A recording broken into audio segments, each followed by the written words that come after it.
Assalamualaikum warahmatullahi wabarakatuh. Baik lagi di Raniat channel pendidikan nomor 1 di Indonesia. Jadi kali ini materi yang aku akan bahas adalah penggunaan huruf kapital yang benar sesuai dengan pedoman umum ejaan bahasa Indonesia dalam materi bahasa Indonesia di TPS UTBK. Langsung simak videonya. Huruf kapital yang benar, pertama, huruf kapital harus ditulis pada awal suatu kalimat. Misalnya pada penulisan Dr. Jimmy sedang memeriksa pasiennya. Nah, D-nya itu harus kapital karena merupakan awal dari suatu kalimat. Nah, sedangkan kalau misalnya dokternya disingkat seperti DR, nah itu kan dokter itu kan D-nya kecil. Nah, itu tetap kecil karena merupakan penulisan gelar dokter. Kedua, pada huruf pertama pada petikan langsung.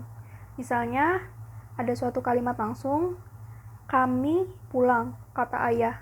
Nah, K-nya itu harus kapital, karena merupakan huruf pertama dari suatu petikan langsung. Kemudian yang ketiga, pada penulisan nama Tuhan, kata ganti Tuhan, serta nama keagamaan lainnya. Misalnya, pada nama Tuhan, seperti Allah, Yesus. Misalnya dalam kalimat, saya percaya adanya Allah. Nah, A-nya itu harus ditulis kapital, karena merupakan nama Tuhan. Begitu juga dengan Yesus. Kemudian yang kedua, pada keagamaan seperti kitab suci. Nah, pada kitab suci seperti Al-Quran, Weda, Tripitaka, itu ditulis kapital. Contohnya, saya sedang membaca Al-Quran. Nah, A-nya itu harus ditulis kapital, karena merupakan kitab suci. Kemudian yang ketiga, pada penulisan nama agama seperti Islam, Kristen, Katolik, Buddha, dan Hindu, itu harus tulis kapital. Misalnya, saya beragama Islam. Nah, I-nya itu harus kapital. Lalu yang keempat, pada penulisan gelar yang diikuti dengan nama. Nah, gelar yang diikuti nama contohnya pada gelar akademik seperti Profesor Ahmad. Misalnya, Profesor Ahmad sedang menjalani riset. Nah, A-nya itu harus ditulis kapital, Ahmadnya. Nah, P-nya juga.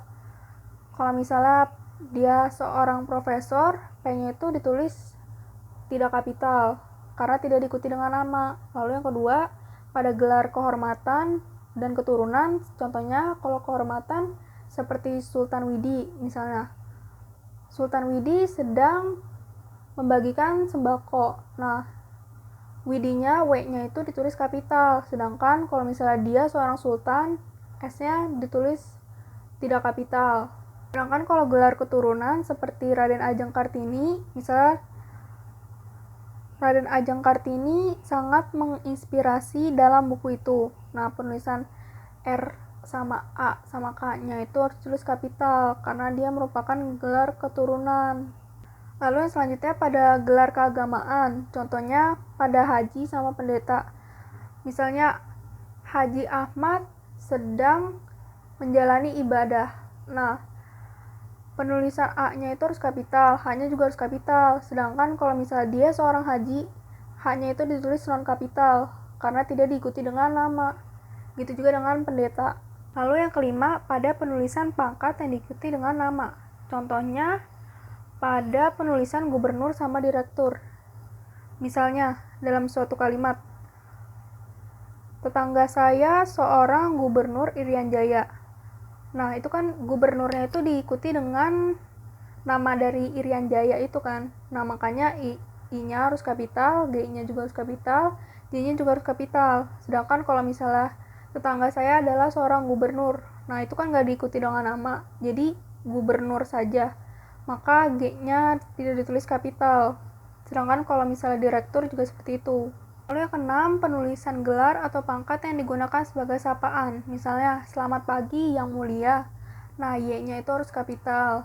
M-nya juga harus kapital, karena dia merupakan suatu sapaan. Yang ketujuh, penulisan nama harus kapital. Contohnya pada nama orang.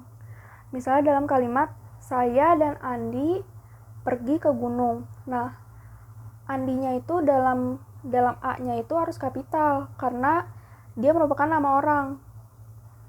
Lalu misalnya nama hari, nama bulan, sama nama tahun.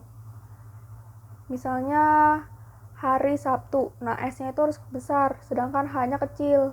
Contohnya, besok adalah hari Sabtu. Nah, S-nya doang yang besar. H-nya enggak, karena yang merupakan nama hari itu si Sabtunya doang, bukan harinya. Sama kayak bulan Maret sama tahun Masehi.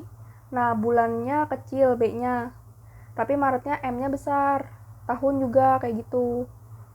Lalu saat penulisan suku, bangsa, sama negara. Misalnya suku Jawa. Nah, suku Jawa S-nya kecil, J-nya harus besar.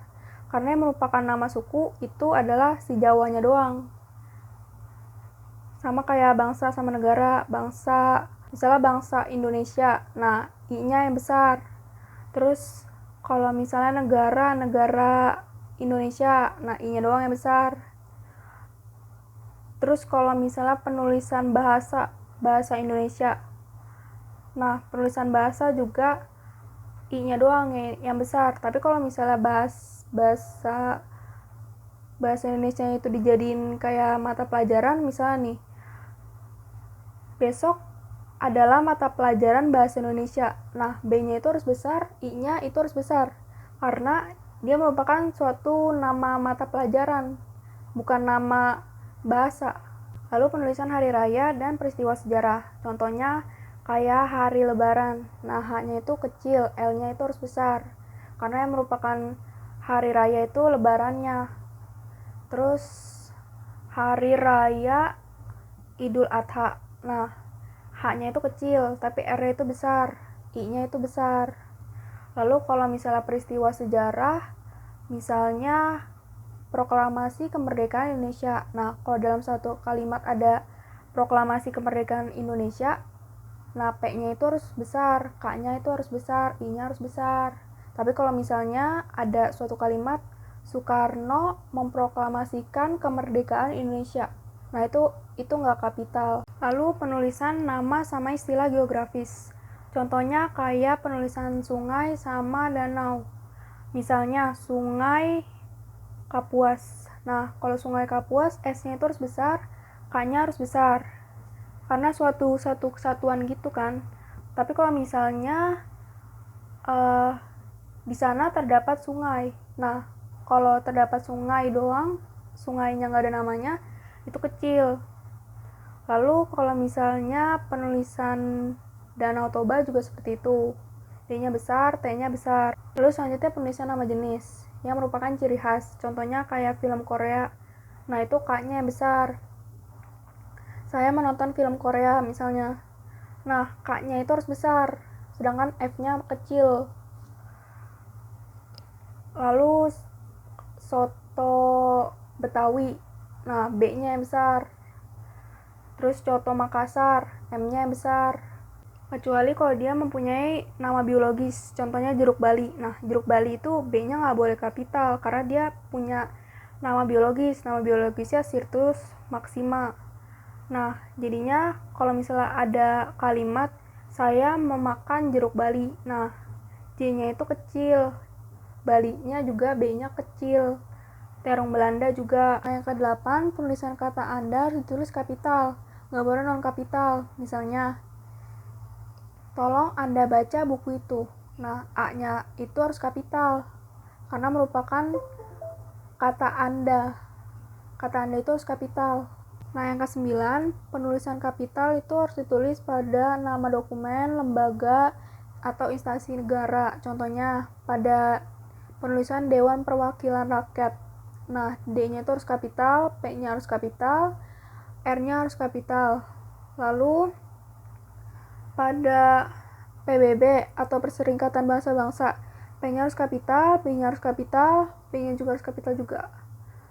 Kalau misalnya pada Fakultas Ekonomi Universitas Negeri Jakarta, F-nya harus kapital, E-nya harus kapital, U-nya harus kapital, N-nya harus kapital. Yang ke-10, hubungan kekerabatan dalam sapaan yang mengacu pada orang tertentu. Misalnya, mau kemana om? Nah, O-nya itu harus kapital karena merupakan kata sapaan. Lalu yang kedua, misalnya tugas ayah sangat berat bu. Nah, A dari ayahnya itu harus kapital karena dia merupakan kata acuan, sedangkan bu-nya, B dari bu-nya itu harus kapital juga karena dia merupakan kata sapaan. Tapi kalau misalnya ada kalimat tugas ayah sangat berat, nah itu A-nya nggak kapital karena bukan merupakan kata acuan. Yang ke-11, penulisan judul harus ditulis kapital, kecuali pada kata tugas seperti di, dari, ke, dalam, untuk. Contohnya pada penulisan judul dari Ave Maria ke jalan lain ke Roma. Nah, kata ke-nya itu harus ditulis non kapital karena dia merupakan kata tugas, sedangkan darinya itu harus ditulis kapital karena dia merupakan awal kalimat, tapi ke-nya ditulis non kapital. Segitu dulu materi yang bisa saya sampaikan mengenai huruf kapital dalam bahasa Indonesia. Semoga bisa membantu dalam pengajian UTBK dan menambah wawasan untuk kalangan umum. Kalau ada yang mau ditanyain bisa DM Instagram, komen di bawah. Jangan lupa like dan subscribe.